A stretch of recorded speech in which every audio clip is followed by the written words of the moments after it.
এই তোকে আমি একটা প্রশ্ন করব, তুই কি পারবি? কি প্রশ্ন? বল, কি প্রশ্ন? ঠিক আছে, প্রথম প্রশ্নটা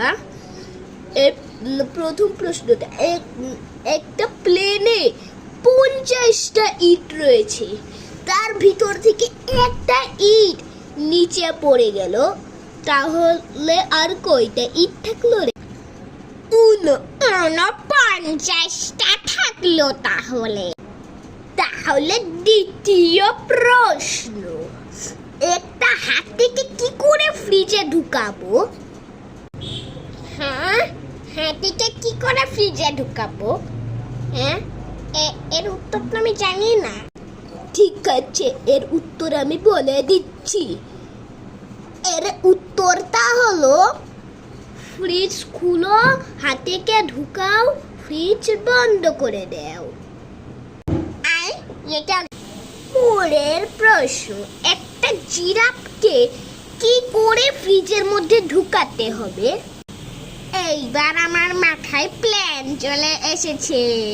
এইবার বোকা বানাতে পারবে না। ফ্রিজ খুলো, জিরাফকে ঢুকাও, ফ্রিজ বন্ধ করে দাও। না, এটা ভুল উত্তর। এর উত্তরটা হবে, ফ্রিজ খুলো, হাতিকে বের করো, জিরাফকে ঢুকাও, ফ্রিজ বন্ধ করে দাও। এটা আবার কেমন প্রশ্ন? তারপরের ধাঁধা মানে প্রশ্ন, তারপরের প্রশ্নটা, একটা সিংহর বিয়ে আছে, সেই বিয়েতে সবাই এসেছে কিন্তু একজন আসেনি। বল তো কে আসেনি? মনে হয় সিংহ নিজেই আসেনি। না, ভুল উত্তর।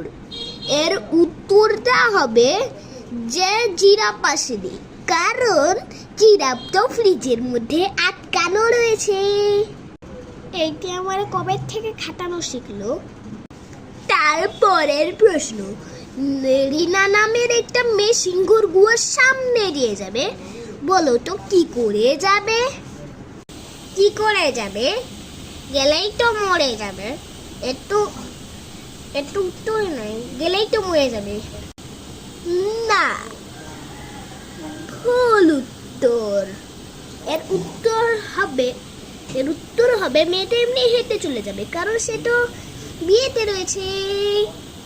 তো তারপরের প্রশ্ন, তারপরও অচেনকই মেয়েটা মারা গেল, বলতো কি? ওই মেয়েটার মাথার